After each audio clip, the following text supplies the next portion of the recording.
Good morning to all of you. आज के इस वीडियो में हम सार संग्रह के सेट नंबर 24 के क्वेश्चन को डिस्कस करेंगे। पहला क्वेश्चन देखिए यहाँ पे, इम्पॉर्टेंट क्वेश्चन। ध्वनि तरंग के किसके कारण प्रतिध्वनि उत्पन्न होता है? ध्वनि तरंग के किसके कारण प्रतिध्वनि उत्पन्न होता है? इसका आंसर होगा आपका परावर्तन। क्या है? परावर्तन। नेक्स्ट है, किस उपकरण का प्रयोग समुद्र की गहराई मापने के लिए किया जाता है? देखिए यहाँ पे क्वेश्चन पूछा जा रहा है कि किस उपकरण का प्रयोग समुद्र की गहराई मापने के लिए किया जाता है, तो इसका आंसर होगा फेदोमीटर। क्या है? फेदोमीटर। रेल के पटरियों के बीच में थोड़ा खाली जगह क्यों छोड़ा जाता है? रेल के पटरियों के बीच में थोड़ा खाली जगह क्यों छोड़ा जाता है? ऊष्मा के दौरान प्रसरण देने हेतु ऊष्मा के दौरान प्रसरण देने हेतु छोड़ा जाता है, याद रखिएगा। अवस्था परिवर्तन की अवधि में तापक्रम क्या होता है? अवस्था परिवर्तन की अवधि में तापक्रम स्थिर रहता है। कैसा रहता है? स्थिर। 1 डायप्टर शक्ति वाला लेंस की फोकस दूरी कितने के बराबर होनी चाहिए? तो कितने के बराबर होनी चाहिए? 100 सेंटीमीटर के बराबर होनी चाहिए। जल का घनत्व अधिकतम कितना होता है? जल का घनत्व अधिकतम 4 डिग्री सेल्सियस होता है। कितना? 4 डिग्री सेल्सियस पर। एक वस्तु को जब एक तरल में निमज्जित किया जाता है तो उसके द्वारा हटाए गए तरल के वजन के बराबर प्रणोद का अनुभव होता है। यह किसका सिद्धांत है? तो ये किसका सिद्धांत है? आर्किमिडीज़ का सिद्धांत है। ठीक है, आर्किमिडीज़ का सिद्धांत है ये। नेक्स्ट है, स्वचालित वाहनों में द्रव चलित ब्रेक किस सिद्धांत पर कार्य करता है? तो इसका आंसर होगा पास्कल के सिद्धांत पर। किसके सिद्धांत पर? पास्कल। किस अम्ल में COOH समूह नहीं रहता है? किस अम्ल में COOH समूह नहीं रहता है? पिक्रिक अम्ल। पिक्रिक अम्ल में COOH समूह नहीं रहता है। ठीक है। ब्लीचिंग चूर्ण का प्रयोग मुख्य रूप में किस में होता है? ब्लीचिंग चूर्ण का प्रयोग मुख्य रूप में जल को विसंक्रमित करने के लिए होता है। ठीक है, जल को विसंक्रमित करने के लिए किया जाता है। DDT क्या है? DDT क्या है? एक प्रकार का कीटनाशी है। क्या है? कीटनाशी। कौन सा गैस हवा में हल्की है? कौन सी गैस है जो हवा में हल्की है? वह है अमोनिया। अमोनिया जो है हवा से हल्की हुई गैस होती है।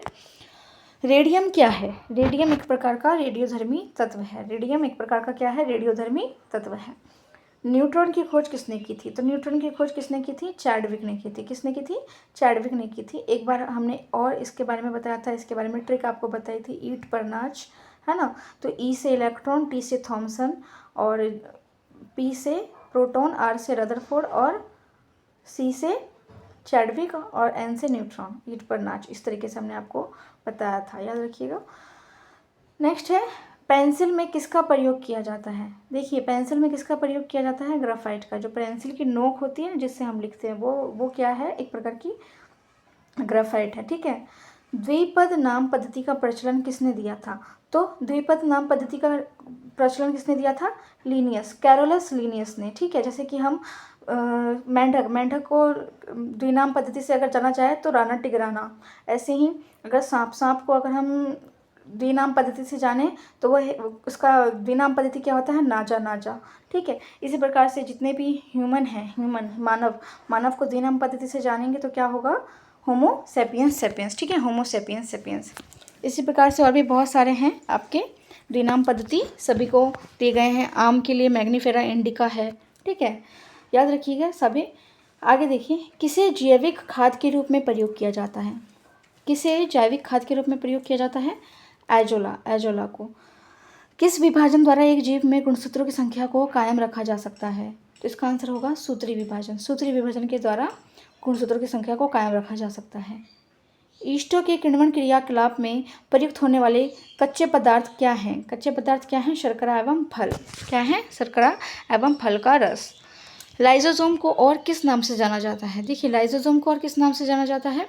आत्मघाती थैलों के रूप में जाना जाता है। Suicidal bag of the cell.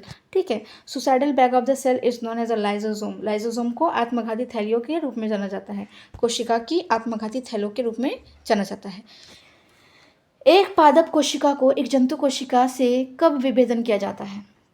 Question है आपका, एक पादप कोशिका को एक जंतु कोशिका में कब विभाजित किया जाता है? देखिए यहाँ पे डिफरेंस है। कोशिका भित्ति की उपस्थिति, कोशिका भित्ति के कारण दोनों में हम डिफरेंस क्रिएट कर सकते हैं। पादप कोशिका में कोशिका भित्ति होती है जबकि जंतु कोशिका में कोशिका भित्ति नहीं होती है, याद रखिएगा। नेक्स्ट है, कृत्रिम रेशम किससे तैयार किया जाता है? कृत्रिम रेशम जो है किससे तैयार किया जाता है? लकड़ी के गूदे से। किससे? लकड़ी के गूदे से। रेशम कीट पालन से संबंधित पौधा कौन सा है? तो रेशम कीट पालन से संबंधित पौधा है आपका मलबेरी। क्या है? मलबेरी। बिंबिसार कहाँ शासन किया था? बिंबिसार कहाँ शासन किए थे? मगध पर। मगध पर शासन था बिंबिसार का। भारतवर्ष के किस राज्य में नालंदा विश्वविद्यालय के ध्वंसावशेष पाए जाते हैं? तो इसका आंसर है बिहार। बिहार में ही है नालंदा विश्वविद्यालय। ठीक है, तो आगे देखिए, आगे क्वेश्चन है आपका, मौर्य राजवंश की राजधानी क्या थी? मौर्य राजवंश की राजधानी पटना थी। क्या थी? पटना। कुतुब मीनार की नींव किसने डाली थी? देखिए, कुतुब मीनार की जो नींव है वह कुतुबुद्दीन ऐबक ने डाली थी, लेकिन इसको कुतुब मीनार को कंप्लीट किसने करवाया था? इल्तुतमिश ने। ये भी याद रखिएगा, इल्तुतमिश ने क्या किया था? कंप्लीट करवाया था कुतुब मीनार को, लेकिन नींव किसने डाली थी? कुतुबुद्दीन ऐबक ने। नेक्स्ट है, बुद्ध चरित्र के ग्रंथकार कौन है? देखिए, बुद्ध चरित्र के रचयिता जो हैं वह है कौन? अश्वघोष। कौन है? अश्वघोष, याद रखिएगा।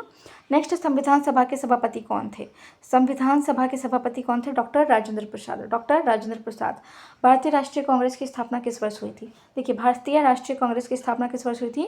1885 ईस्वी में। किसके द्वारा हुई थी? ये भी याद रखिएगा, ए.ओ. ह्यूम के द्वारा। किसके द्वारा? ए.ओ. ह्यूम। और द्वितीय संस्थापक कौन कहलाते हैं हमारे? एस.एन. बनर्जी। एस.एन. बनर्जी जो है आपके द्वितीय संस्थापक के रूप में जाने जाते हैं। पहले संस्थापक के रूप में ए.ओ. ह्यूम जाने जाते हैं। नेक्स्ट देखिए, क्वेश्चन है, किसके समय में हैंसांग नालंदा के भारतीय विश्वविद्यालय आए थे? देखिए, हैंसांग जो चीनी यात्री हैंसांग है वह नालंदा भारतीय विश्वविद्यालय में किस शासन के समय में आए थे? तो ये है आंसर इसका हर्षवर्धन। हर्षवर्धन के शासनकाल में हैंसांग नालंदा के भारतीय विश्वविद्यालय में आए थे। नागार्जुन सागर बांध किस नदी पर बनवाया गया है? देखिए, नागार्जुन सागर बांध जो है वह आपकी कृष्णा नदी पर बनवाया गया है। कौन सी नदी पर? कृष्णा नदी पर। भारत के किस बंदरगाह में सबसे अधिक यातायात होता है? भारत के किस बंदरगाह पर सबसे अधिक यातायात होता है? मुंबई में। किसमें? मुंबई में। किस राज्य में तालाब द्वारा सिंचाई उसके संपूर्ण सिंचित क्षेत्र का उच्चतम प्रतिशत है? तो इसका आंसर होगा आपका तमिलनाडु। तमिलनाडु। भारत का कौन सा राज्य अधिकतम वनांचल वाला क्षेत्र है? तो इसका आंसर होगा मध्य प्रदेश। मध्य प्रदेश जो है सबसे अधिकतम वनांचल वाला क्षेत्र है। किस शहर में पहला ओलंपिक खेल हुआ था? देखिए, पहला ओलंपिक खेल जो है किस शहर में हुआ था? एथेंस में। एथेंस में हुआ था। एक राष्ट्रीय दल को कम से कम कितने राज्यों में मान्यता प्राप्त दल होना आवश्यक है? तो इसका आंसर होगा 4। 4 होगा इसका आंसर। नेक्स्ट देखिए, झारखंड की राजधानी कहाँ है? देखिए, झारखंड की राजधानी क्या है? रांची। और रांची से हमारे धोनी साहब जी आते हैं। ठीक है, आगे देखिए, राष्ट्रपति लोकसभा को कब भंग कर सकता है? देखिए, राष्ट्रपति है जो लोकसभा को कब भंग कर सकते हैं? प्रधानमंत्री की सलाह पर। प्रधानमंत्री की सलाह पर राष्ट्रपति लोकसभा को भंग कर सकते हैं। भारत के महान्यायवादी की नियुक्ति कौन करता है? भारत की महान्यायवादी की नियुक्ति कौन करता है? राष्ट्रपति करते हैं। संविधान का पहला अधिवेशन कहाँ हुआ था? संविधान का देखिए पहला अधिवेशन जो है यह नई दिल्ली में हुआ था। कहाँ हुआ था? नई दिल्ली में हुआ था। भारतीय राष्ट्रीय झंडा के चक्र में कितनी आरियां हैं? कितनी आरियां हैं? 24 आरियां हैं, जो हमारे 24 घंटे के समय को दर्शाती हैं। ठीक है, नेक्स्ट है, चुंगी कर क्या है? चुंगी कर क्या है? यह नागरीय क्षेत्र में प्रवेश करने वाली वस्तुओं पर लगाया गया एक कर है। नेक्स्ट, भारतीय रिजर्व बैंक की स्थापना कब की गई थी? भारतीय रिजर्व बैंक की स्थापना कब की गई थी? 1 अप्रैल 1935 ईस्वी में। याद रखिएगा, मोस्ट इंपॉर्टेंट है कि भारतीय रिजर्व बैंक की स्थापना 1 अप्रैल 1935 में की गई थी। किस पंचवर्षीय योजना में कृषि तकनीकी के विकास पर प्राथमिकता दिया गया? तो किस पंचवर्षीय योजना में कृषि तकनीकी का विकास पर प्राथमिकता दिया गया था? पहली पंचवर्षीय योजना जो हुई थी उस पर कृषि तकनीकी के विकास पर प्राथमिकता दी गई थी। नेक्स्ट क्वेश्चन है आपका, ग्रैंड स्लैम शब्द किससे संबंधित है? ग्रैंड स्लैम शब्द जो है टेनिस से संबंधित है। किससे? टेनिस। किस दिन राष्ट्रीय में चिकित्सक दिवस मनाया जाता है? देखिए, चिकित्सक दिवस कब मनाया जाता है? प्रतिवर्ष 1 जुलाई को। प्रतिवर्ष 1 जुलाई को हम राष्ट्रीय चिकित्सक दिवस मनाते हैं। नेशनल फिल्म डेवलपमेंट कॉरपोरेशन की सर्वप्रथम महिला अध्यक्ष कौन बनी थी? तो इसका आंसर होगा आपका Hema Malini. Hema Malini, the dream girl.